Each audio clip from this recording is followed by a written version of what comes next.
It's good to be here. You have already been welcomed by the maestro of moderating himself, Mr. Zidane Plummer. And now it's time for us to go straight into our study to look at what we have for this evening. Well, some of what we have would be information that we shared from last week, but this is a series. And so the framework is very important for us to look at. So as you can tell, based on last week, we have been looking on the issue of stewardship. And the denomination that we're a part of is actually looking at that throughout the whole course of this month and right across Jamaica. Therefore, at this very moment, maybe over 300 churches, 350, over 350, are looking on this topic of stewardship. What a uniformity. And we want to therefore add our voice to the stewardship conversation. Well, as you heard, stewardship is what we're doing. And so we are really focusing on stewardship, sharing the gifts we have. The thesis that we're looking at as a focus, the point that we're trying to make for this month is, for all of this month, is consistent throughout every week, is that stewardship is one of the most strategic aspects of life and faith. And if the components of stewardship are managed well, they will come together, all of these components, into a satisfactory whole. Yes, and will bring joy to country, community, clan, and creature. And we're very intentional with all of the words that we're using here as we look at the point that we're lifting up to the world as persons are watching from other countries and participating, students from other countries. This is what we're saying today, that when you do a real good study and understanding of stewardship, and if you manage the various components that we present to you tonight, if you manage them well, then they will come together in one satisfactory whole. And I'm guaranteeing you that this country and the country that you're in, the communities that we're a part of, the clans that we were born into, families, and also each individual creature will experience a certain level of joy and satisfaction. So that's what we're saying. And so our topic for tonight and all the nights or the evenings would be supersized stewardship. Supersized stewardship, supervising the segmented and synchronized. I think that is just a very interesting topic that we are pulling together for the entire month of October. There are various types of stewardship. I wonder if you remember them. Yes, quite a number of them we have. And we actually identified the 12 T's of stewardship. And we therefore looked at these 12 components, all beginning with the letter T, that stewardship would be comprised of. We are presenting stewardship to you as a 12-part pie. And we want to look at each of these components. Last week, we took a look at 3: time, testimony, and truth. And tonight, we wanted to take a look at another 3, which is talent, technology, and trash. Yes. So time, testimony, and truth we looked at last time with a focus on time. And this week, we're doing a focus on talent with a desire to look at technology and trash. Well, let's look at some verses, some popular verses. We looked at them last time, and we want to look at them again tonight. Each one, as he has received a gift, ministering it among yourselves as good stewards of the varied grace of God. That's 1 Peter 4 and verse 10. And can I tell you, we want to look at 1 Peter 4 in greater detail this evening to see what we can learn. So that's a pretty good passage that we want to look at. Then we see in 1 Corinthians chapter 4 and verse 2 that is also a very great passage when it comes on to the whole business of stewardship.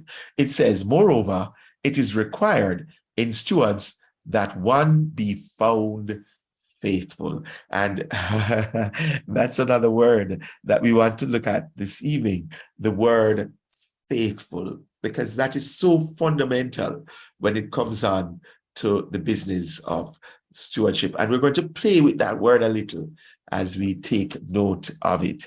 Well, what is the third verse we want to look at? It comes to us from the book of Matthew, the first book of the New Testament, chapter 25 and verse 23. Matthew 25, verse 23. It says, well done, good and faithful servant. You have been faithful, note that word again. You have been faithful over a little. I will set you over much. Enter into the joy of your master. Do you see what God wants to give all of us? He wants to give us joy. He wants humanity to have a level of satisfaction. He wants humanity to be happy. God doesn't want us to be sad. You must take note of that. But if we're going to experience the joy, then we have to be faithful stewards. And I think that is really very, very critical. And as I said, we're going to look at that this evening. We go down to Genesis chapter 2 and verse 15. And this was one of the passages that were ruled out the last time. You know, we said, no, this is not really the center of the stewardship that we want to talk about. Let's look at what we took out last week. No? Then the Lord God took the man and put him into the Garden of Eden to cultivate it and keep it. Well, you did say that this would not be regarded as one of your favorite stewardship passages. We told you to take out one, and this is the one you took out. My God. Okay, Genesis must be crying right now. We also, do you know that you have to take out one of the scriptures tonight also? Yes, so you really should be looking at those scriptures, and figuring which one we're going to take out. We're just going to fly through them when we're through looking at them. Well, 2 Corinthians chapter 9 and verse 11, you will be enriched in every way so that you can be generous on every occasion. And through us, your generosity will result in thanksgiving to God. Are you going to keep this one? Or are you going to take this one?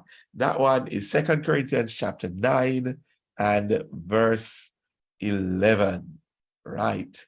2 Corinthians 9 verse 11. Okay, I'm going to have to just mention the scriptures again because you are going to have to take out one and you are going to put which one you're taking out, not which one you're keeping, which one you're taking out of the rich bunch of stewardship passages. So the first one was 1 Peter 4 and verse 10. Each one, as he has received a gift, ministering it among yourselves as good stewards of the varied grace of God. Is that the one you're going to take out? Or is it this one from 1 Corinthians chapter 4 and verse 2? Moreover, it is required in stewards that one be found faithful.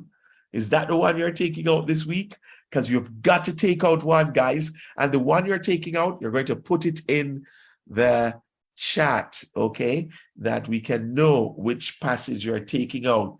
Charlize, I know you're going to look at the ones that we are recommending that we take out. The next one is Matthew 25:23. Well done, good and faithful servant. You have been faithful over a little. I will set you over much. Enter into the joy of your master. Is that the one? And then the other final one, which we read, and you would have figured it out, 2 Corinthians 9, verse 11, you will be enriched in every way so that you can be generous in every occasion, And through us, your generosity will result in thanksgiving to God. Now, I know that there are many persons online. In fact, even today, persons told me that they tune in to our Bible study. In fact, I should have mentioned a sister that told me she was in fasting service today, had a good fasting too. And she told me that she has moved, difficult to come to church, but she's in every Sunday and every Bible study. It's good to have you, all right? You live off Old Harbor Road. I can't believe I forgot your name. All right, so good to have you with us this evening. Well, friends, whilst you are writing down those passages that you would take out, one we're taking out, I want you to recommend which passage you're taking out this evening. Let us now go to a video on stewardship, trusting God with our giving. Let's go to that video at this time.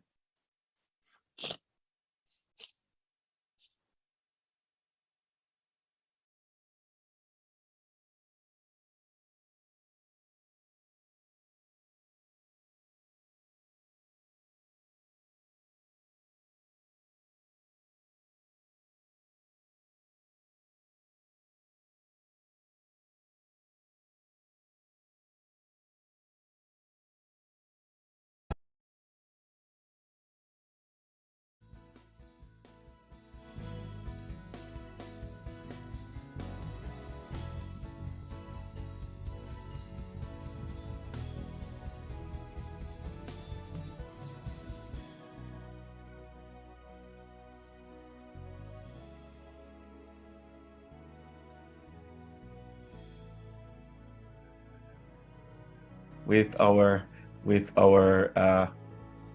video. Very sorry about that one. Was really hoping that you would have heard it. Okay, well, we go now over to Charlize. Charlize, what is the verse we are taking out for this week?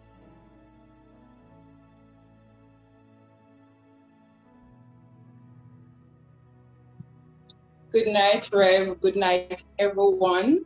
So for me, I'm gonna go first. It's Matthew 25. It's Matthew 25, verse 21. Okay, that's the one you're taking out. Do you see anybody taking out any? Not as yet, Rev. Not as yet. Not as yet. All right. Not yet. Okay. Guys, we want you to cooperate with this project, you know. We want you to go into the chat and take out one of those verses. Thank you, though, Charlize, for taking out your verse, which is Matthew 25. I think it's verse 23. All right. I wanted you to take out that verse because we're going into quotes now. And we took out a quote or two last week, and we want you now to take out two quotes. Right. We want you to take out two quotes for this week. Which is the quote you're sending home this week? Let me hear the quote that you're sending home. All right. So we did mention some wonderful quotes to include growing or stewardship, a lifestyle of partnership with God, growing, God working in and through us, serving, allowing God to use you, and then giving, managing God's resources. Wonderful quote on stewardship. Well, this is another one. You're going to take out two for this week. All right. You're taking out two. This one says, the world asks, what does a man own? What does a man own? And Christ asks, how does he use it? That's coming from Andrew Murray. Thank you, Andrew. Great Christian writer, author of today. Then the next one is by John MacArthur. It's all Christians are but God's stewards. Everything we have is on loan from the Lord, entrusted to us for a while to use in serving him. Is that the one you're taking out? Let me hear it. Wonderful quotes. All of them are great. This one is from Wangari Maathai. Okay, and it says, we are called to assist the earth to heal her wounds and in the process, heal our own. What do you think about that one? Hey, and then what about this one from Robert Schiller? It says, finance is not merely about making money. It's about achieving our deep goals and protecting the fruits of our labor. It's about stewardship and therefore about achieving the good society. That's what stewardship is. And that one is from Robert Schiller. Is that the one you're going to take out? Let's hear from you. Then what about Kofi? Kofi Annan, one of the great leaders of our contemporary world. He says, let us be good stewards. Let us be good stewards of the earth we inherited. All of us have to share the earth's fragile ecosystems and precious resources. And each of us has a role to play in preserving them. If we are to go on living together on this earth, we must all be responsible for it. That's the word of Kofi Annan. And a very, very powerful word there. All right. Great word there from Kofi. Let's go to the next one. Hey, I can't believe this. They took out my favorite guy, Desmond Tutu. How could you do this? Whoa, that was actually one of my favorite quotes last week. They took out Desmond Tutu. The future of our fragile, beautiful planet home is in our hands. As God's family, we're stewards of God's creation. We can be wantonly irresponsible, or we can be caring and compassionate. God says, I have set before you life and death. Choose life. You mean to tell me you took out that one, guys?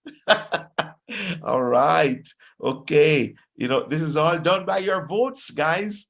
This is done by your votes. Which one are you taking out this week? You can't take out Desmond Tutu again. Don't take out. We're not even going to refer to it next week. Okay. And then this is the next one. This one says, if your investments are limited to this earth, you are the world's worst investor. Remember, we want to take out 2 quotes this week. You can tell us which ones you want to take out. You don't have to give the entire quote, like this one. If your investments are limited to this earth, all you have to put is if your investments. And we know that that's the quote you're taking out. You can't write the whole quote. Come on. All right. So the next one is from Rick Warren. He says, time is your most precious gift because you only have a set amount of it. Wow. Time is your most precious gift because you only have a set amount of it. All right. So guys, give me the one. No, just tell me the one. We're not going to read them over. It's a lot of them and we have far to go tonight. So tell me which one you are taking out, or which 2 rather you are taking out. Well, while you're figuring that out, let's go back to our video, our stewardship video for the night. Imagine this bucket of water is your financial situation. Each one of us will face different choices concerning our finances throughout our lives. Some of us may be struggling to keep our heads above water as we face debt at every turn. Others may be right on the line with no margin for error. And still others may have even managed to put some money into savings. Oftentimes we allow these financial situations to order our giving for us. We give when we have plenty and hold back when times are tough. The book of Proverbs gives us a powerful truth when we view our giving based upon our bank statements. Proverbs 11:24 says that if we withhold what we should give, we will only suffer more want. Our first inclination when we hear this is to say that it cannot be true, that if we hang on to all our money, we will have that much more money to pay our bills. But the Bible doesn't concede this point. In fact, it tells us that only when we give freely, not hoarding our money, will we grow richer. By giving, we will end up with plenty, and if we try and keep it all, we end up not having what we need. What a paradox, and what a powerful motivation to give at the same time. Do you trust this promise? Do you believe that God rewards those who give in any circumstance? This is the one area where God tells us to test Him, and it's the one area very few of us actually do. We test His mercy as we run off like the prodigal son, only to find that He welcomes us back with open arms when we repent. And we are willing to test His patience with our habitual sins, again to find that He is slow to anger. So why not test His generosity and see if He does not fulfill our every need just as He promises?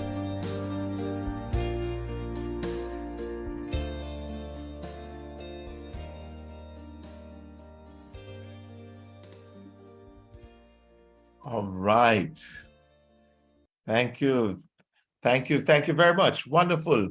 And on that note, let me just give you a report now. We're going to give you it in a bigger way in the conference that is coming up, the members conference. And I know that you are going to ensure that you are at that conference when is that conference again? It's going to be the last Sunday, the 5th Sunday, the 30th of October. So looking forward to having you join us in that conference. All right. Yes. Well, let us tell you a little report though. Do you know that in our performance over the last COVID year, because you know we have come out of a COVID year, and you know, you want the good news or the bad news first? Well, the good news is, or the bad news is that we've had less givers than before COVID. Less persons are tithing, and we suspect too that less persons are giving their offerings. But we definitely know that our tithing numbers have fallen. Well, it would be good for you to know that our tithing numbers have gone up over the previous year, that we have had more givers this year than last year, even though we were in the second year of a pandemic. And I think that that is so very powerful, even though it is less than the amount of tithers in the pre-COVID years. Well, the other good news is that you know, our income went up in the last year to the point that it was the highest for the entire history of the church. And I think that that is just absolutely fantastic. In our 60-year history, those who have given, which is less than pre-COVID, has given more than the more persons who gave before COVID began. This is fantastic. And I just want to say congratulations, 65, the church. That is one big family. History has been created financially.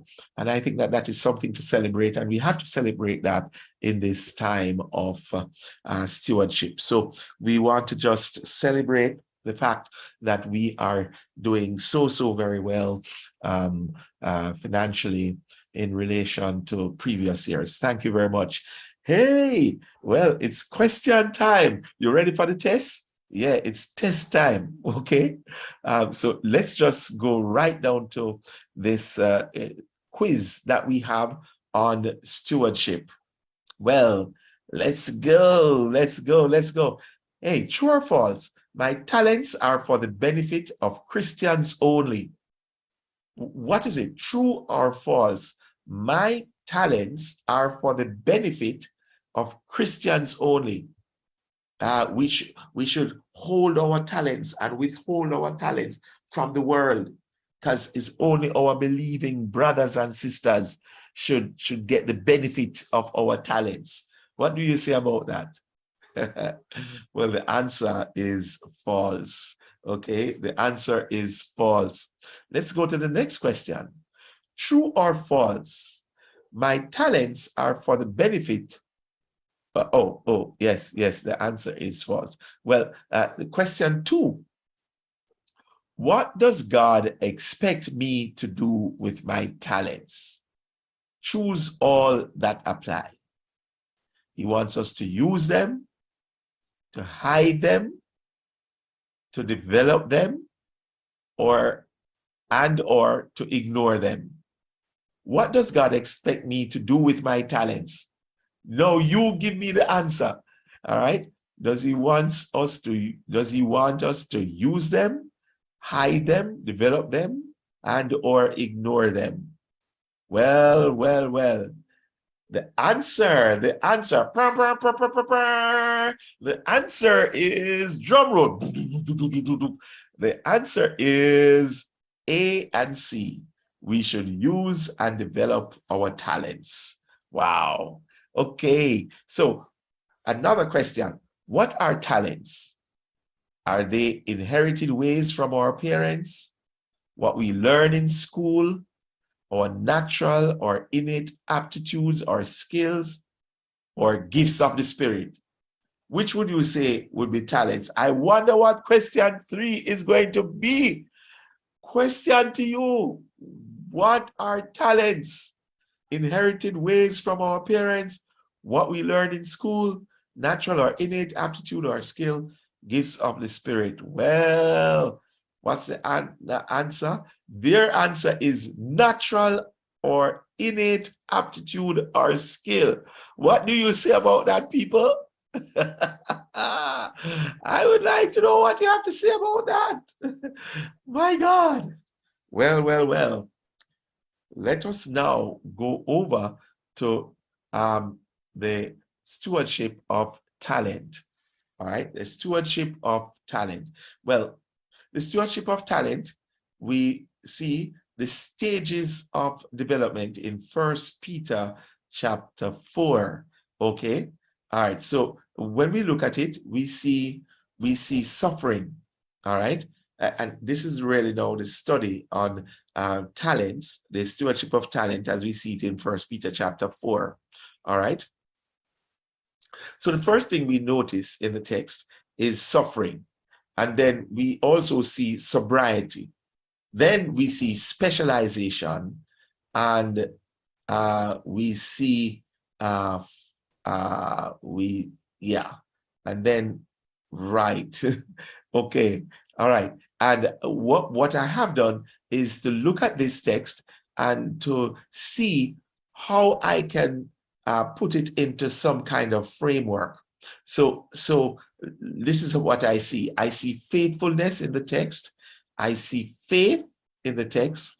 I see fullness in the text, and I see function in the text. And I want us to look at all of those for this evening. So in the text, I see faithfulness, faith, fullness, and function. Okay. So when I do an analysis of 1 Peter chapter 4, all of the verses, in the first phase, I see verses 1 to 6 in the first phase. And in that phase, I see the process of suffering. And that phase I will call faithfulness. And what I observe is that Christ has suffered. From verse 1 to verse 6, I see that Christ has suffered. And so you will have to suffer too. You will have to suffer too. So that's what I see coming out in the text. The text presents Jesus as a suffering Jesus, not as a victorious Jesus, coming out of the grave and, ascending into the heaven and is at the right hand of the Father. What we see is a Jesus that had to go through suffering. And it says, because he suffered, then we will go through suffering also. Then I also look at the second segment of the text, which comes to us from verse 7 to verse 9. Verse 7 to verse 9 of the text. And here I would term the observation here, the process here, as a process of sobriety. Okay? And the phase I see here is the phase of faith. The phase of faith as you go through a process of being sober. And then the observation I see is that we were called to live soberly, prayerfully, lovingly, and hospitably. That as you go through this process of sobriety, we are called as believers to live a life of sobriety, prayerfulness, loving, being loving, and also being hospitable. Very good observations I see. And this is before we get into the talent phase, This is before we get into the talent phase.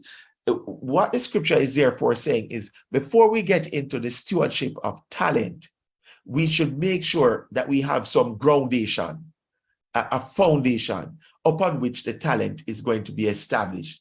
And that will be characterized by living soberly, prayerfully, lovingly, and hospitably. In other words, if you don't get these correct, then when you get the talent, you're going to look stupid. Okay, so talent must be built upon this. It must be built upon a life that can accommodate suffering, but also a life with some virtues. And then upon that, you establish the talent. So when we get to this third segment of the text, we see it coming out in verse 10 and verse 11. And this is what I would call the process of specialization. So you go through a process of suffering, a process of sobriety, and then now you get into this after you have overcome these, then you get into this phase of the process of specialization. And in this segment, you go through the phase of fullness. That's what I call this phase. And it is a phase where you are now using your gifts, where you're using the talents that God has given to you, that those abilities that God has given to you.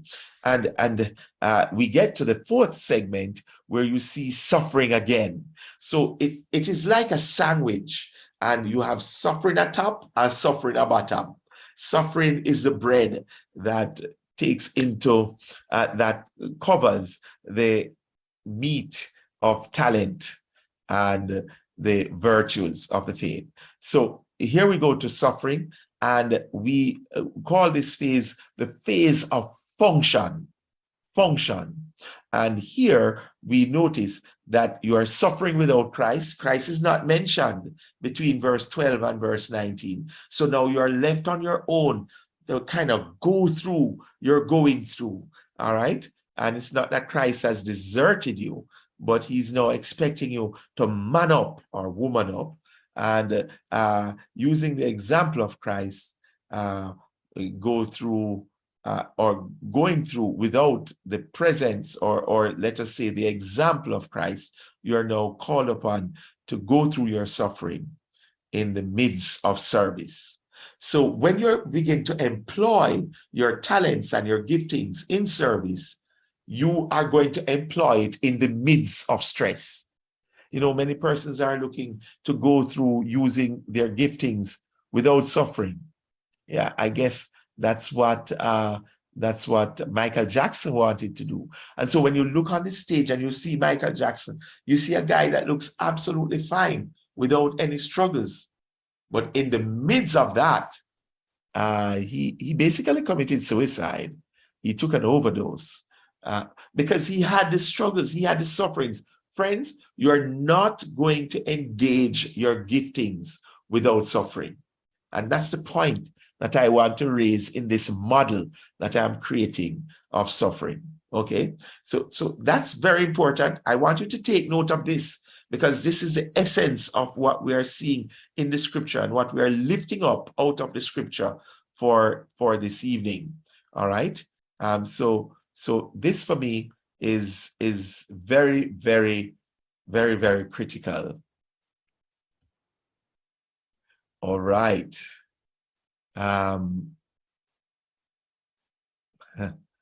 Wow. I'm getting into a significant phase here now where I am trying to, wow.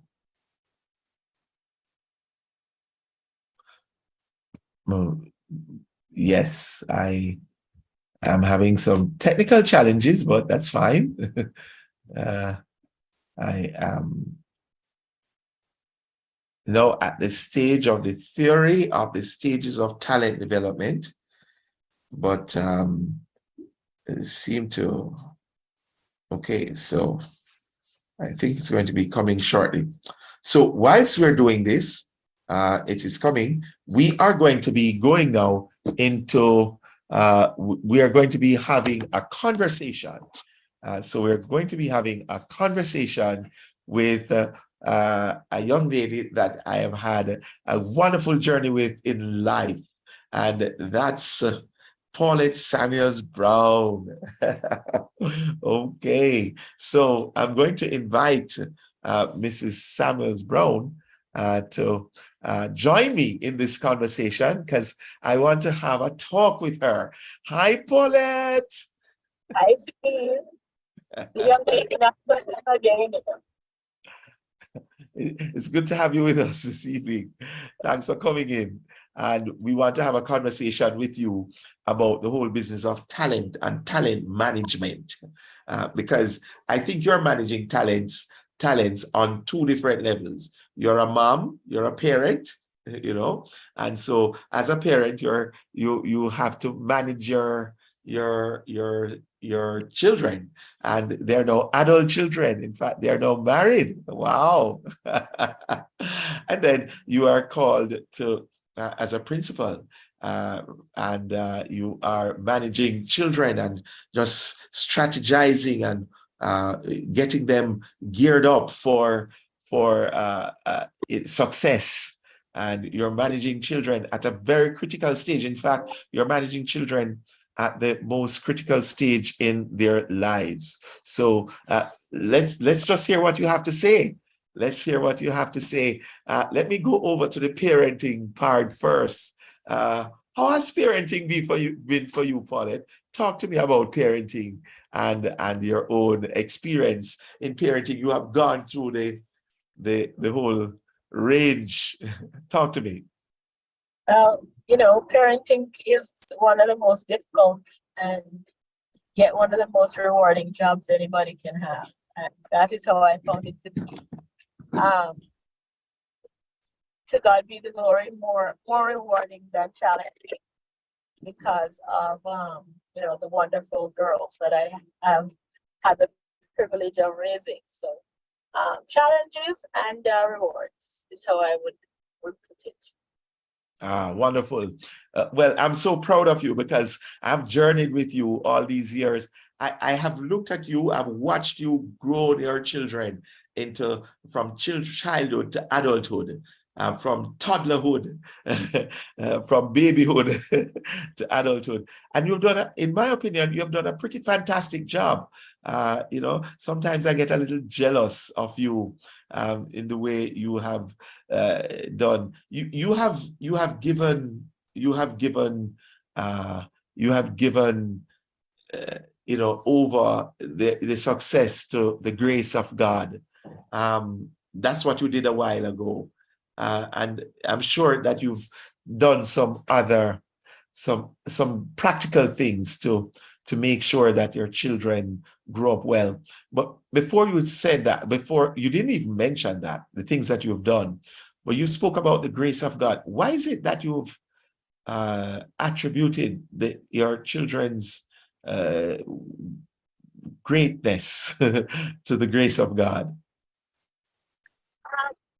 It's you know, I think that all we have and all we achieve are by God's grace. Because when you look at how you live your life and how some other people live their lives, they seem to do the same very things that you are trying to do, but sometimes the results are not the same, you know. There is no, Paulette. Yes. So let me ask you, is it that you are saying there are some things that you did that you would regard as great things, and other parents did those things and they didn't get the same results? Some of them, yes, for sure. Yeah, interesting. Sure, yeah.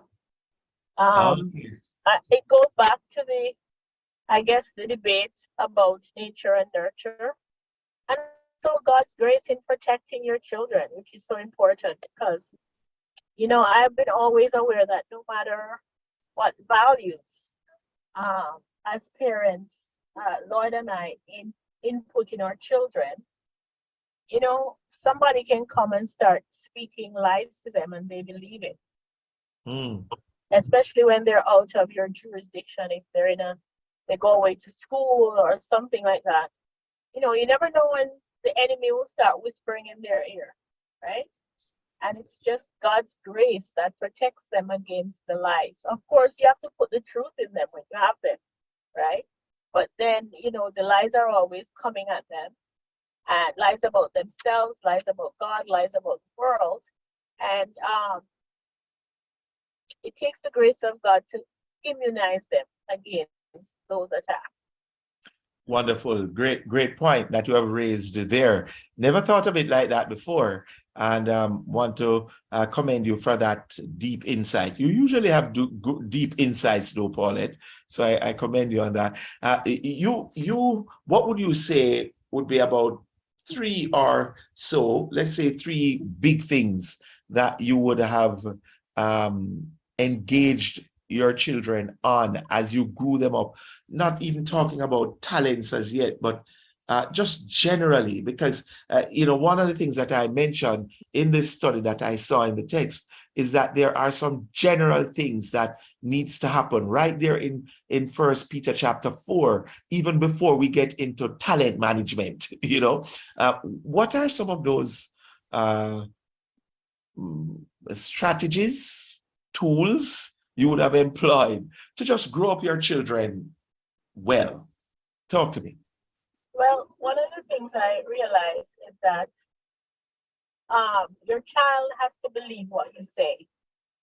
You have to be able to influence them, and the only way you can surely do that is by being consistent in your own life. You can't say something and then live another thing and expect your children to believe. And one of the other things is always to speak truth. To the point where in the culture where I live now, for example, I refuse to ever have my child believe in Santa Claus. That is not true. And if I perpetuate that lie when they're young, and then they find out later on that it's a lie, then there goes my credibility. And I know people look at that and say that that's extreme, but I think that's one of the most important things, to be consistent, with your life. You can't talk about valuing truth with your kids and then you tell them to lie to get into some kind of opportunity that they want to get into, but they can't speak the truth, like they're not old enough or they're too young to go on a ride at the amusement park, and you tell them to lie, and then you tell them that you value truth. You have to be consistent. I think that's the most important thing that I've always believed in and tried to practice. When your children are young too, you have to kind of filter information that is coming at them, especially from people who they love. If you have other family members who are living lifestyles that do not meet your approval, you need to let your children know that, because a lot of times they'll think that because it's your sister or your brother or your auntie or your uncle and they do it, then it's okay. But you have to kind of, when you're in a situation where someone does something that is unacceptable, review it with your child, debrief it, and say what is the proper attitude, what is the truth about that situation, so that they can know that you are consistent and that you are judging others with the same consistency. Not so much judging them, but assessing what they're doing, because children look at how you react to other things as well. So I think those are two of the major things that the most important foundations that I think you can lay for your child. Right, and I'm jumping on Paulette Samuels Brown in this interview because I didn't give her these questions at all, but she has the capacity to deal with questions right on target. She was socialized that way by her family, and so she's just able to answer anything you give her. Well, those are some good points there, though. Giving your child a consistency and consistency of integrity is something that is very important, and also ensuring that you live a life of truth with your children. Very, very important. Well, let's get into the talent thing. Paulette, I would say that your children are pretty talented. I get that impression sometimes. Some things that may look natural to you, though, might be a talent and you don't even realize it. So I have a funny feeling that you don't even know all the talents of your children because it's so natural in your household. By the way, Paulette Samuels Brown is currently living in Canada, and so she has raised her family in Canada and now is a principal there in Canada of one of the public schools. So Paulette, what would you say are some of the talents of your children? First of all, Don't be humble with it now. No, but first of all, I'd like to say all children are talented. All children are talented. Interesting. Yes. So it's just a matter of them finding their voice and being guided and directed and encouraged, right? Yes. So, I have two very different children. One of them is very introverted, very quiet, and the other one is very outgoing and very gregarious, right? And they have, they have some things in common. Both of them are decent singers. They aren't like superstars or anything. But they can hold a tune and they can harmonize, and so they have that little talent. And one of them is the quieter one is actually very much into theater.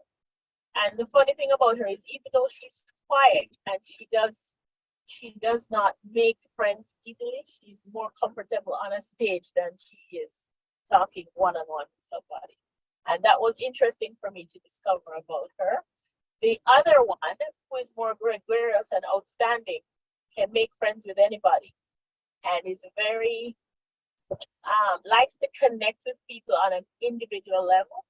And so she, a lot of people would consider her a confidant, a close friend, and someone they would take counsel from.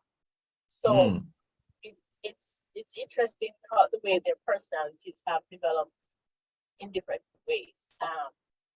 So those are some of the highlights I can think of about two of them at the moment. The other older one is also a great organizer of things. She can organize an event. She's detail oriented, and she's dedicated to a task and will see it to the end. The other one is more of a creative, free spirit. She will come up with fantastic ideas, but she doesn't like to focus on the details as much. Wonderful. Great talents there. No, they've taken on, things like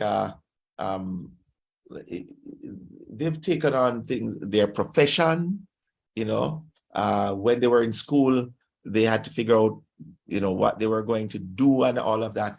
And I got the impression that you were a little scientific in the way in which you facilitated their growth and development in their areas of specialization and academics too.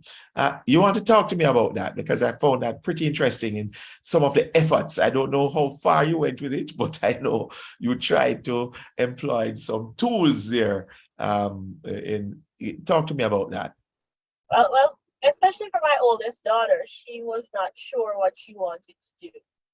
And education is expensive, so I didn't have money for her to experiment with different courses and spend 10 years in university. So I had to try and figure out a way to get her to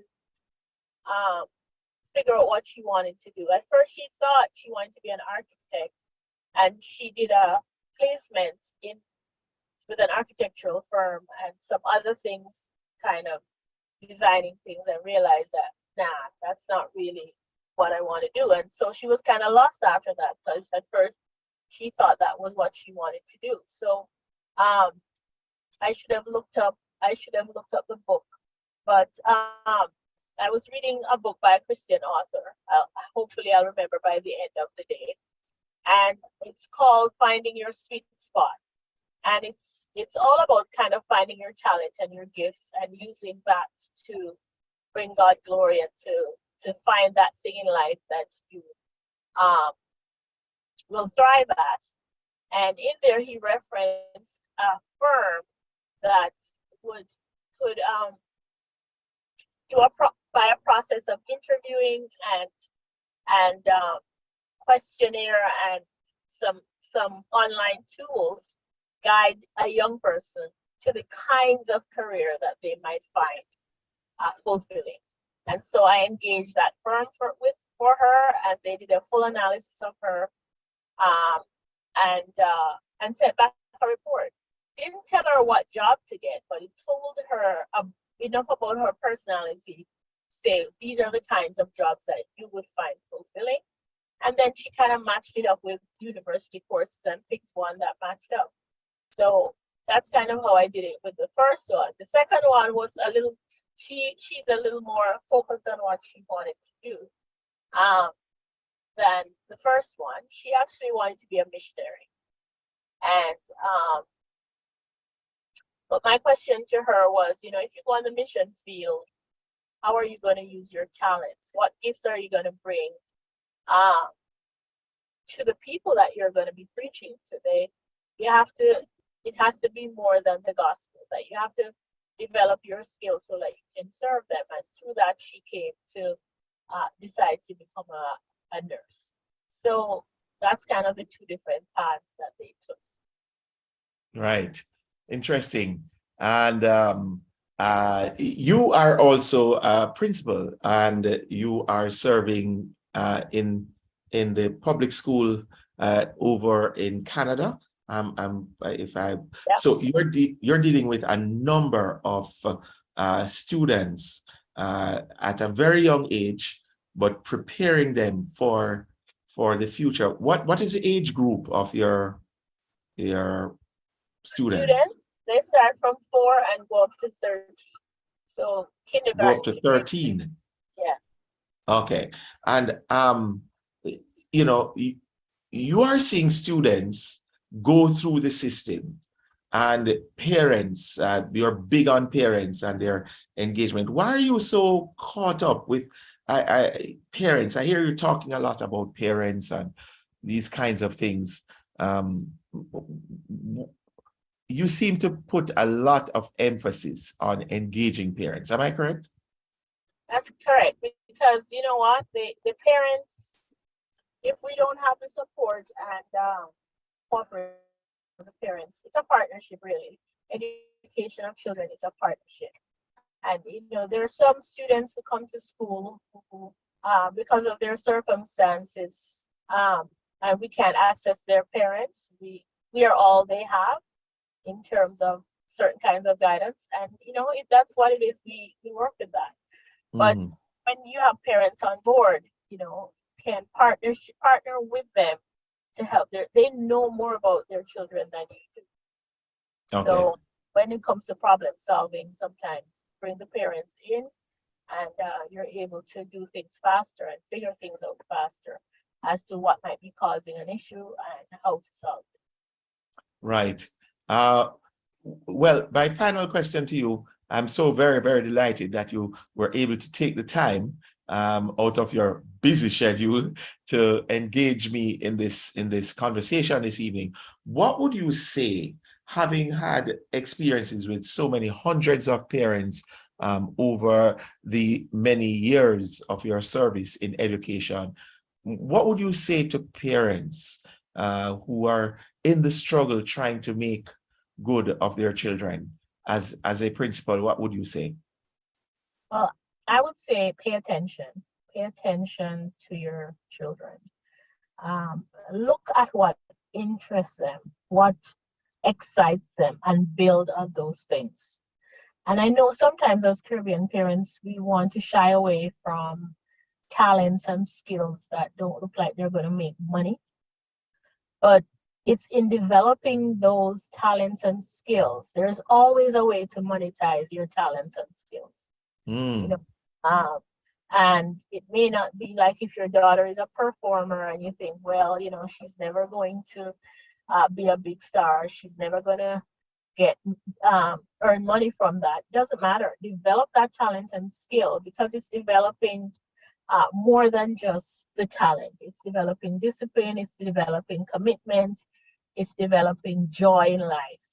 And as those things develop, then you can think about how you can kind of guide the child to monetize those things in a way that will give them their bread and butter, right? The other thing is that you really have to build on your child's, we call it schema, right? And we are limited to our experiences as parents, but we're raising children for jobs that don't even exist yet, right? Because the world is changing so fast. And so we can't limit our children to what our experiences. Like, for example, I came to Canada, I don't know a lot about Canadian life. I don't know how to ski, I don't know how to skate, and I would never learn because I came too old. But I can't afford to limit my children to my experiences. I have to make their world bigger than mine so that they will be able to have more choice. So what does that look like for a parent? It looks like you paying attention to what is happening in the world, introducing your children to opportunities outside of what your opportunities were, by meeting people who do different things, by going places that expose them to different areas of life, and then pay attention to what gets them. And when you pay attention to what gets them, you can guide them. You can't tell them what to do, but you'd be surprised to know how skillfully you can guide a child towards a goal without them realizing that it's you that are doing it. They're doing it themselves. And that's a skill that you need to have, because the more you pound something into a kid's head, the more they resist it, especially when they're at that rebellious age. But if you just ask questions and point things out, sometimes you have a greater influence that way. Thank you. Talking with Mrs. Paula Samuels Brown, and she's a parent and a principal at the same time. And so she's giving us chock full of instructions, ideas, points that we can use as parents of our children, or just as somebody in a community with children around you. You can help to guide younger ones, to mentor younger ones, to coach younger ones, counsel younger ones into becoming what they ought to be, to discover their purpose. And so we want to say a big thank you, Mrs. Samuels Brown, for participating in our study for this evening. God bless you. Thank you. Apologies for the lighting. I am doing this en route, but happy to do it. Thank you. Thank you very much. Yeah, good to have you. Yes, that was a parent and a principal there, all the way from Canada, connecting with us. What a wonderful thing we have in this technology, and the way in which we are doing it for this evening. Thank you very much. Well, hey, let's go back now to the theory of the stages of talent development. All right, so when I look in the text for this evening, I see 4 phases coming out: the phase of faithfulness, the stage of faith, the stage of fullness, and the stage of flourishing. All right, and I see in it a kind of human development progress, right in line with those phases in the scripture. Right? Remember, we looked at the scripture and we saw the first phase coming from verse 1 to verse 7, and then or verse 6, is it? And then the next phase coming from verse 7 to verse 9, and then the next phase coming from verse 10 to verse 11, and then the final phase coming from verse 12 to verse 19.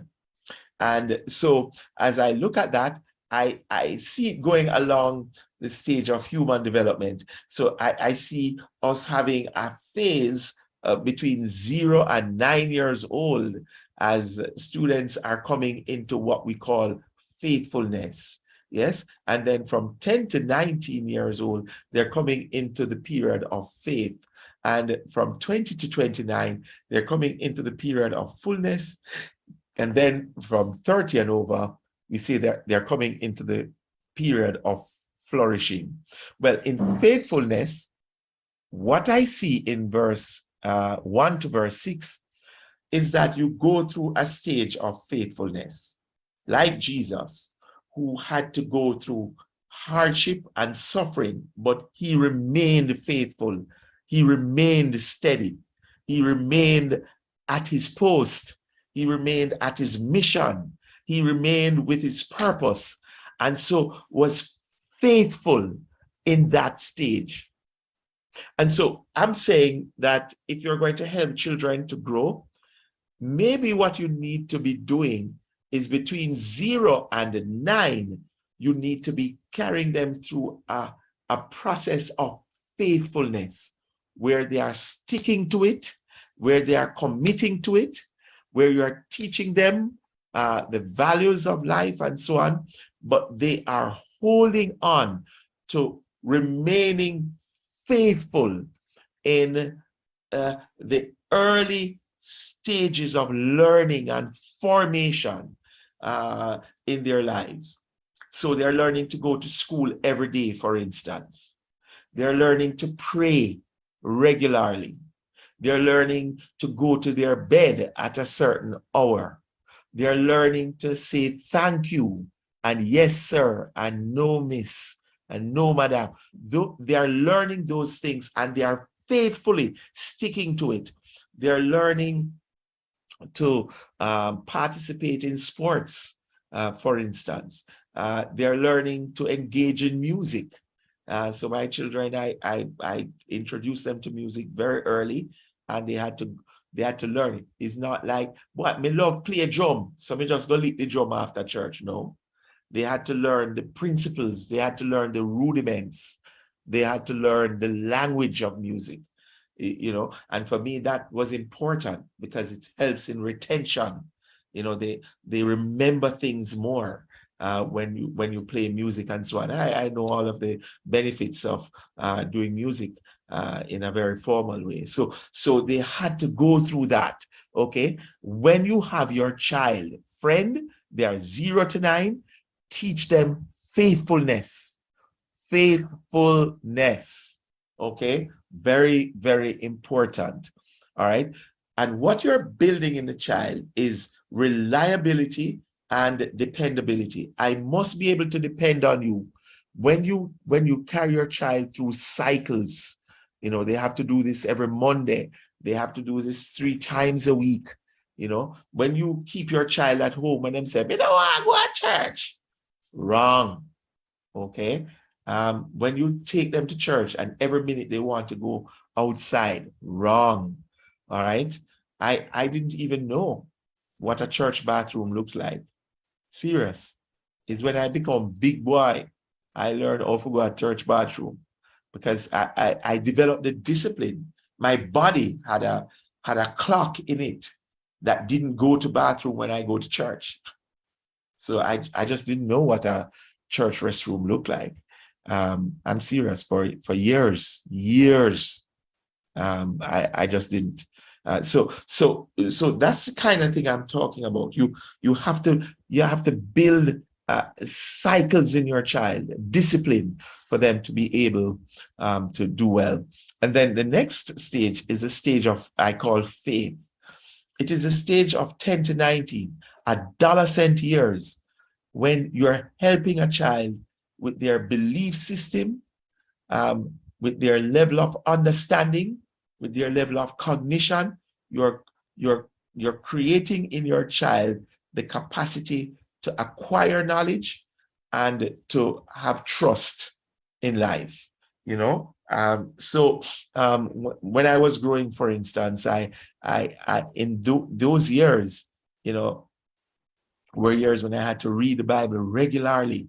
You know, my parents had, apart from church, they had a strong prayer meeting life, and in it was more prayer meeting and Bible study, and they were strong on the word and with prayer. And so I developed a life around building faith and belief and trust in God. But they also had a big thing about going to school. And so education was big in my household. So in the long run, you developed this whole business of faith formation in my adolescent years. Became a preacher at 15. And for real, a preacher. And that kind of a thing. So you are called to form your faith and to form your cognitive life. In other words, your brain, your mind, your mental capacity in those years. Then you get to this stage of fullness, faith, fullness. Isn't that nice? Okay. And I would term that as your 20 to 29 years, where you're building capacity, you're building a skill within a child. They're going to Heart Institute and they're learning a skill, or they're going to some post-high school, they're going to a vocational school where they're learning a trade, or they're going to a university or a college where they are acquiring a profession. Okay, so you have to now in those years help your child to build on their leadership skills, to build capacity, to build on their skill level. Nowadays, people are talking about acquiring a skill, and they are encouraging people, not just in Jamaica, but in the States, to acquire a skill. All right, not to just be able to have a profession, but you must can have a skill. You must can do something. Okay. And just today I saw one of my friends in her 80s, one of my neighbors, and she acquired the skill of horticulture and gardening, and her lawn and her garden is one of the most beautiful on the street. And in her 80s, she used it now as occupational therapy. She was clipping and pruning and so on. I passed her today, had to stop and had to greet her and had a talk. She laughed with me. One of the better laughs I've seen from her in a little while. You know why? She was in her garden. She has a skill. I'm trying to, raise up some plants just like her, and it's just not happening. She had developed that skill from she was young. Okay.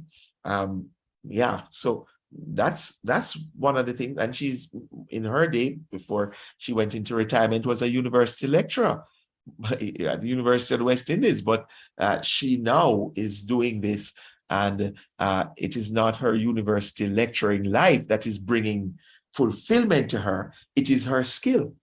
Okay, so you need to help your child to develop a skill, especially in their 20s, and then in your 30s and over. Now, for me, it's your years of flourishing, where you use your skill, you use your profession, you use your education, your training, and then you are using your faith formation years in your adolescent years, and you're building, you're using your faithfulness years, the discipline that you have gotten from 0 to 9, and you now enter into the world and you begin to deliver, you begin to contribute, you begin to do great things. You are involved in work, and you are garnering experience on the job. And while you're gathering experience, you're using that experience to do greater things. You're becoming benevolent, you're giving from what you have gathered in your years of formation. And you're optimizing yourself. You're becoming the best in your trade. Yes, but you're becoming the best because you were into the fullness and the faith and the faithfulness, and now you're engaging in life. It is a beautiful time if you laid the foundation between 0 and 9, between 10 and 19, between 20 and 29. If you did those years well, then you will now find that you're living a fulfilled life when you are over 30 and over. I want you to take this seriously, because I want you to use this to help your children and your grandchildren, to help the people, the youngsters in church, to help the youngsters in your community, so that Jamaica will be a better country. Because when we are able to help our children 0 to 9 to be faithful, and 10 to 19 to be faithful, to develop a life of faith and cognition and belief and trust. And then when we carry them into the fullness in their 20 to 29, building in them skills and professional capacities and leadership and specialization in a particular area of life, it's amazing what happens to them after 30. You know, somebody that I see in this living out this is Moya Craig, for real, because I was her pastor in her early years of formation as an adult, but I've met her parents, and so she has come from this very developed, established home of discipline. Her mom is an educator at the tertiary level, I think it is, yes. And so I saw Moya obviously living a life of faithfulness in her early years, as she grew up in this wonderful Christian home. And without knowing of her adolescent years, well, I knew a bit of it, because a part of her life at university was in her teenage years. And I could see that faith was a big part of it. That faith formation. When Moya came to the university, Moya was good at music. She could play the bass guitar, okay? And she became the bass guitarist for the church that I was pastoring. And so you could see a discipline of music. Her father is a musician. Her entire family is into music. In fact, they have a band. Her father is a keyboardist and her brother is a drummer, and she's the bass guitarist. I could see that kind of discipline, but also I saw a girl that was committed to her God. And so she came to church regularly, even though she, had very big dreams academically, and those dreams were not realized as yet, but she still came to church every Sunday. I'm telling you, every Sunday. And her parents weren't around her. It's just amazing. I was always impressed with her. And then, bam, I saw a girl who started in Pure and Applied, and she was very strict and disciplined. She ended up in medicine, okay? And I saw her maintain her commitment to church, commitment to the band, commitment to her God, but she was committed to developing her medical practice and training, rather, in her 20s. And then she graduated well, and graduated well enough to come back to the university to do her specialization in her 20s. And I saw her, going to pediatrics, and she's now finished with that recently, and now is building, flourishing, and building a life of flourishings. Really, I'm so very impressed with her, and had the opportunity to just see her throughout that time. I saw her preach her sermon on television at our church. She preached once, and the television station came in on that day and took our service while she was a preacher in the third service. It was so just absolutely amazing. Great, Moya. I have a lot of respect for you. Okay, so you see those 0 to 9 years being filled with reliability and dependability. You see 10 to 19 years built around belief, understanding, and cognition. You see the 20 to 29 years with capacity building, skill building, professionalism, formation, leadership development, specialization, right there. All of that happening within your 20 to 29 years. And then you're 30 years and older, you're engaging work now as a professional, building experience, optimizing yourself, networking, self-actualization, coming out right there. Very, very powerful model that we see. All of this coming out from 1 Peter chapter 4. Do you realize that? Yes, indeed. We want to take note of that. So we note then in 1 Peter chapter 4 that the scripture says every person has a gift. All right. So you need to know that. And the principal has said that. And she has worked with some students that seem to be challenging students. But she's saying as a principal that she has noticed every person, every child has a gift. And that gift is singularly stated, showing that number doesn't matter. In the text, it didn't say he gave one 5 talents, 1 talent, 10 talents. No, this text is saying that everybody has gift. Okay? To everyone is given a gift. So friends, the amount of gifts that you have is not the issue in this text. The issue is that people have gifting. And everyone has it, okay? And you can use your one gifting to do mighty things. The number doesn't matter. That's something I noticed. And then in the text, it is a gift we notice, okay? It is not something that you earn. It is a gift that you have given. Hence, it is not earned, nor is it based on features. It is based on what God has endowed you with.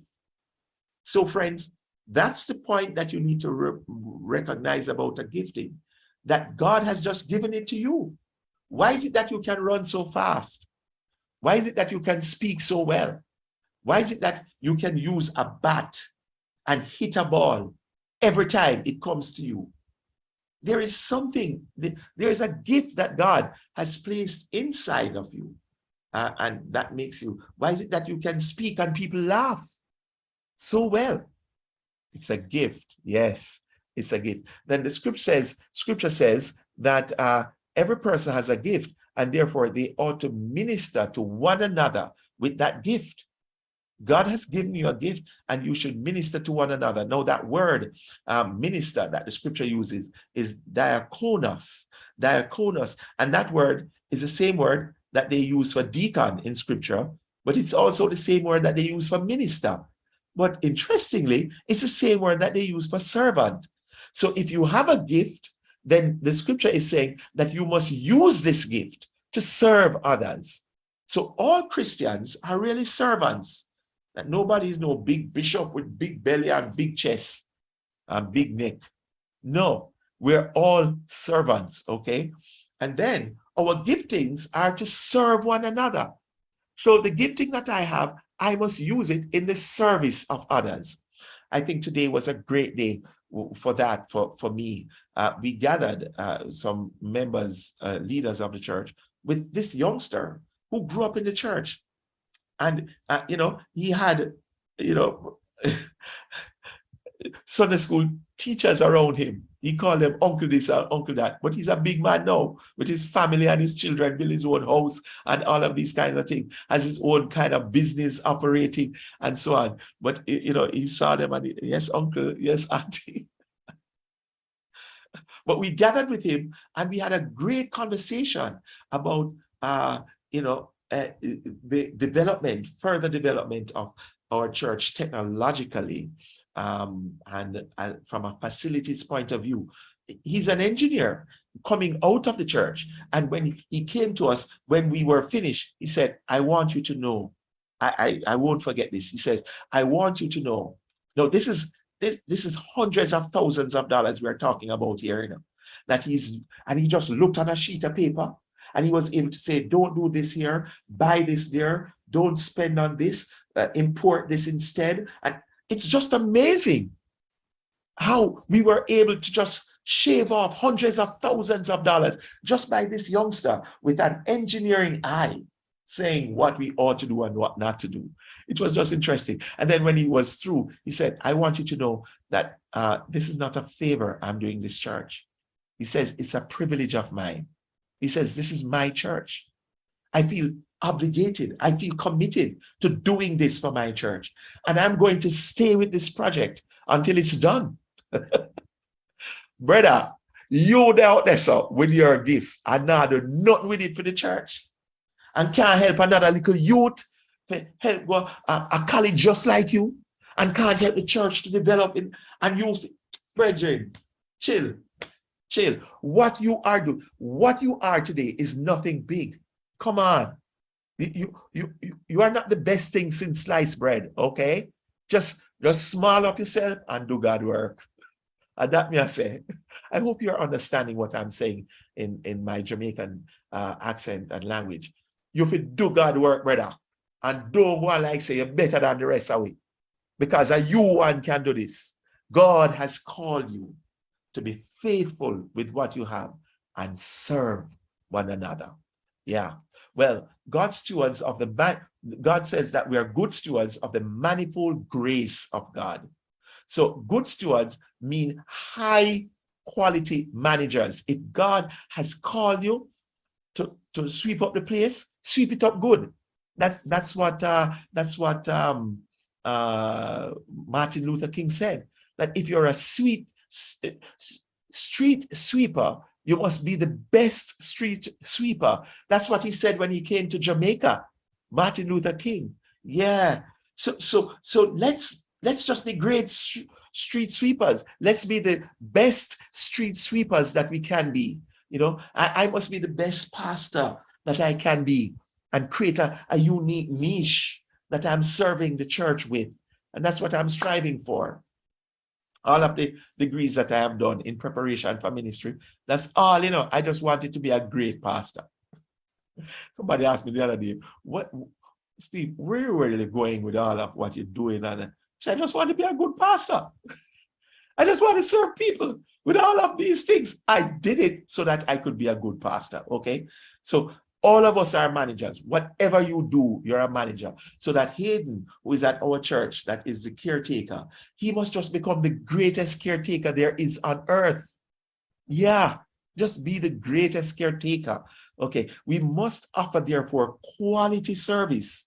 That's what we are called to do because we are good stewards of the manifold grace of God. Who are we? Good stewards. In other words, good managers. In this note, I just want to hail up the secretary treasurer of our church, Clive Barnett. Every single month, he has with him the financial statements of the church. And the statements are in order, well laid out, neat, organized, well put together.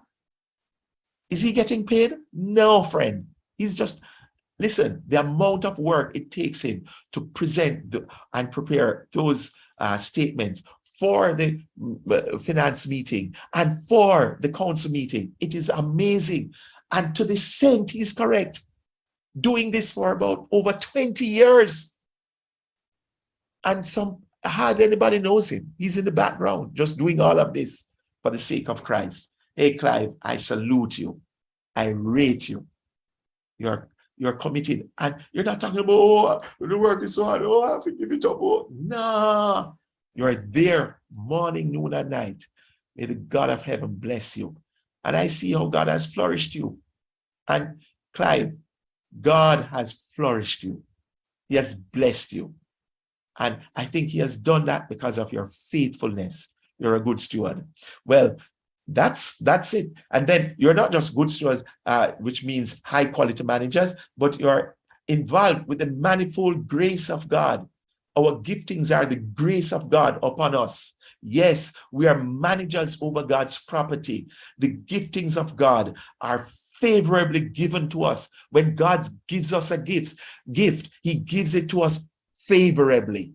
And that's such a good thing that we are receiving the gifts of God in a favorable way from our God. We want to thank God for that. Listen, I want to close with just a quick conversation with Dane. Can you just allow me to do that as we bring closure to tonight's study? So, Dane, how are you? How are you doing? I'm doing well, Rev. Ah, wonderful. Wonderful. Then it's good to have you. Sorry that I'm bringing you on so late, but I have to have you on. I see you with many books behind you as if you are this great scholar. And you are right now in college. You're in your final year at college. Dane, that is amazing. How old are you now, Dane? Rev, I'm 20 years old. 20. And you are in your 4th year doing a degree? And you are 20? You are crazy. They put you in too early. What's right, man? Then let me get right into it now. Then I looked at this this topic and I thought of you because I saw in the topic we have 4 stages of formation. One is faithfulness, the other one is faith, the other one is fullness, and the other one is flourish. I gave it different age segments. So for me, faithfulness was from 0 to 9, faith is from 10 to 19, fullness from 20 to 29, and then flourish over 30. I think you have lived out the 3 first phases. You're in the 3rd phase now. You're 20 and you're in the 3rd phase. And I think that is so very good because you have gone to a pretty good distance and you're just 20 still, you know, and you're gone way into the 3rd phase, I feel. So I want to discuss these phases with you, Dane, to find out how you have lived out these phases. I didn't rehearse this with you, so you don't have you didn't get used to the theory before. But from 0 to 9 years, we were into this stage of faithfulness where you're learning to be disciplined, to be reliable, to be dependable, you're forming a life of faithfulness. And then you grew up in inner city. They say that children are running up and down all over in inner city, not doing anything, getting involved in all kind of sexual activity when they are children, and getting not doing their homework on a regular basis, not coming home and stay inside. So they out a door and then can't stay inside. They have to out a door and play domino every day till man pass by and shoot up the domino table and then dead. And then sit there. Me carry you go our funeral one day, Dane. You were the preacher at this funeral. And when you're looking at a box, the youth used to come, the dead youth in a box, you used to live in the community that him live in, and them shoot him and kill him. Then you could have been dead right now, but you're alive. Something about your early stages of faithfulness between 0 and 9 has caused you to be like this. Talk to me about your early life with your parents growing up 0 to 9, Dane. Very briefly, because we have to close, but I want to hear from you. I brought you on because I want to hear from you. Okay, Rev. Well, I'm honored that you would have thought of me for this discussion. And I believe what you're saying is absolutely true. One of the things that I think my parents would have solidified, in their parenting style would have been not becoming a product of the environment. So around me was a lot of, as you would have said, violence and a lot of essentially corruption, a lot of problems, a lot of peer pressure. But a lot of the things that our principal would have shared in previously, it was evident in my mother's parenting style and my father's parenting style. I was almost forced to go to church every Sunday. And eventually, by means of that, I was able to commit and understand and know who Jesus was. I was able to develop an understanding of what church is like, an understanding of who the pastor is, an understanding of what he's preaching, an understanding of what is in the Bible. And that is by just virtue of the fact that I was forced to go to church every Sunday. I didn't have a choice. Get up every Sunday, go to church. Get up every Sunday, go to church. And this is from when Pastor Ronald Blair was at church, and I would have to go to church. And that was a very evident thing in my mother and my father's parenting style. Right. Another thing would have been a lot of discipline. My parents did not shy away from disciplining me. They made sure that I was disciplined. And I'm not afraid of speaking on this platform that my parents would have scolded me on various occasions.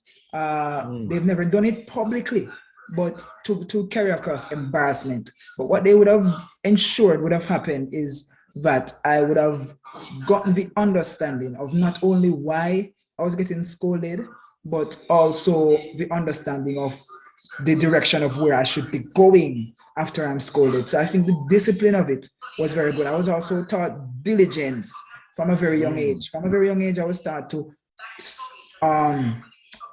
follow instructions, commit to authority, listen to persons who are above you, right? And I was that was almost invested in my being.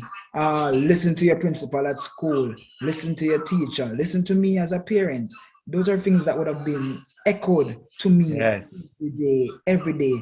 And I think that what is there in your presentation, faithfulness and reliability, I think that over time, hearing that over and over and over and over, hearing that this is what you should do, this is what's going to happen, going to church, I think that would have developed almost like a framework or a fundamental aspect of thinking for me that would have pushed me in a certain direction. Absolutely. Going into high school, going into Yes. college, trusted me. Wonderful. Then you move from, I'm moving from faithfulness, which I'm getting it very, very clear. You grew up in this highly disciplined kind of context, and where, they rigorously engaged you in a life of reliability, dependability, discipline, and cyclical activity. And all of that. Then you became a Christian at what age? I was a Christian at the age of 12 when I was in the 5th grade. That's when I became a Christian. Oh, right. So this is really between that 10 and 19 years when you're building faith. And it is interesting that you became a Christian at 12. In fact, many theories say that the real ideal period when youngsters come to know the Lord, when most Christians come to know the Lord, is around the age of 14. And you are right in that plus or minus 2 of 14. And you therefore you were building faith at that time. You came to know the Lord at that time. Were you forced, or it was something that you did on your own? It was a personal decision that was almost discouraged. I remember it like it was yesterday. It was a decision that I made after not only reading the Bible a lot, because as a young man, I used to read the Bible a lot. I think too much for my age. When I look back at it now, I used to read the Bible a lot. I used to engage with the Gospels, and I used to also just over time, after being forced to go to church, I used to enjoy going to church, and I used to enjoy being a part of things that are of Christian related matters. But when I told my mother that I wanted to be a Christian, she said I was too young. She said I don't understand and I don't really have a proper relationship. And it was actually Ronald Blair and a young elder man who was somewhere near me who told her to send me, let me make the step and go into it and do it. It wasn't a forced decision. I came to the morale by myself. Many times my mother said, "You're not old enough," and I said, "No, this is what I want to do. This is my decision. I feel compelled to make this decision." And many a times I would have told her until she said okay, and the rest is history. Yes. Now I noticed that you were along 3 tracks in your high school years, because you were on the track of faith, but you were on the track of sports, and then you were on the track of academics. Talk to me about sports, because I gather you're a sportsman, and I don't understand that, because I thought that when youngsters were going to a theological seminary, they didn't know anything about sports. In fact, it's because them don't know nothing about sports why them going to turn preacher. But you seem to be a sportsman. Talk to me about that. How did that go? Well, we have one word, passion, because it really comes down to a deep passion that I had for basketball. In fact, when I went into high school, my first passion was to play chess. I used to love playing chess, and chess kind of built a competitive side to me that I just want to win. I want to win, and I just want to win. But my passion was driven more over to the basketball. I learned the sport. I felt that I was good in it. I made the team. I went on various trips, engaged in various activities, and I just grew to love the sport, and I grew to develop in it. And over time, it just became like almost a part of me. But as you would have stated, many a times persons struggle to strike the balance between being a sports person and also being a spiritual person. But one of the morals that I made up in my mind is that just like with what you're saying now about the stewardship, I'm playing basketball for Christ, and I'm doing it because of God. And I just sought to represent that, carried myself in a certain demeanor, didn't curse on the basketball court, even though all of us were cursing. I didn't wrestle with other persons, even though other persons were wrestling. I didn't make up my face and do all sorts of things after I missed a shot. I just sought to say, this is what I'm doing here is higher than me. And from a very young age, I just sought to represent Jesus in my basketball, and I got a lot better in it. Shocking. Well, very good, very good. And you played on a side, you say? You played competitive basketball? Yes, sir. I played on the under 14, the under 16, and the under 19 team for. Are you serious? Where did you play for? Kingston College, their basketball team. Yeah, that's the only thing you did wrong. You should have played for Meadowbrook, but I can handle that. I can. So you did the on KC side? Yes, sir. My yacht, your body. Very good, very good. Okay, so that's wonderful. But and at the same time, you were doing you got your subjects, as we would say in Jamaica. Yes, sir. I must say that was extremely difficult to balance academics and sports. But something that I realized is that sports kind of propels you to there's a lot of benefits to it when it comes down to academics. And not only that, similarly with what you would have done with your daughter by means of engaging her in music and the benefits of music, it having memory benefits and it having focusing benefits. Sports gave me something to focus on. It gave me a lot of memory benefits as well. It gave me a lot of stress benefits. And not only that, but from a very young age, I was very organized. So I had a time for basketball. I had a time for God. I had a time for academics. I had a time for friendship. I had a time for all these things. So I just tried to balance it. So many times I failed. So that's why it's difficult. It was difficult at times, but I tried to keep that balance. Very good. I want to get into the third segment because my time is out, but you're into faithfulness, then faith, but you were also into fullness. Because even before you got to 20, you were in a college, lined up to do an accredited first degree, and I find that very, very interesting because you were pretty young at the time when you went in. I want to talk to you about all kinds of things, but I don't have the time. But you now decided to run for office. You got into student politics. And I gather that you won. You're now the vice president for the student association of your institution. Am I correct? Yes, sir. Wow! And how is that going? How is that going? Well, as of current, it is going pretty well. Personally, I wouldn't I don't use the term politics, but that's what it really is. But I got involved in that, and I love the whole the whole new shift that's going on at school. I feel like there are a lot of visions that I have in mind. There are a lot of perspectives that I'm being open to. It's going very well. Personally, I've advocated for various things. Many Yes. things here are not going well, and they're not Yes. going far. And I think that it is on the student government to represent that and put that forward. Wow. That this is not going well.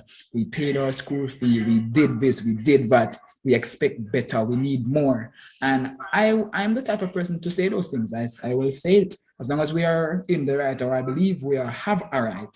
Not only that, but I have pushed a lot of visions by means of seeking to push the school more into the hybrid direction, not only appealing to the residential students, but their online students. In fact, statistically speaking, most of Bethel is online. So to appeal to only residential would kind of be going backwards.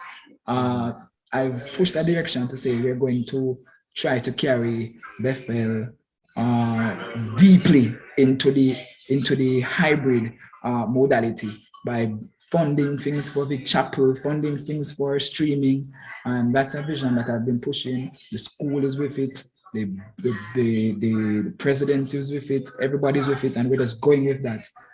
Yes. Also, by means of the position of vice president, I'm also in charge of the talk shop and various financial aspects of the school and student association, and I'm taking care of that. I am trying to balance it as much as possible.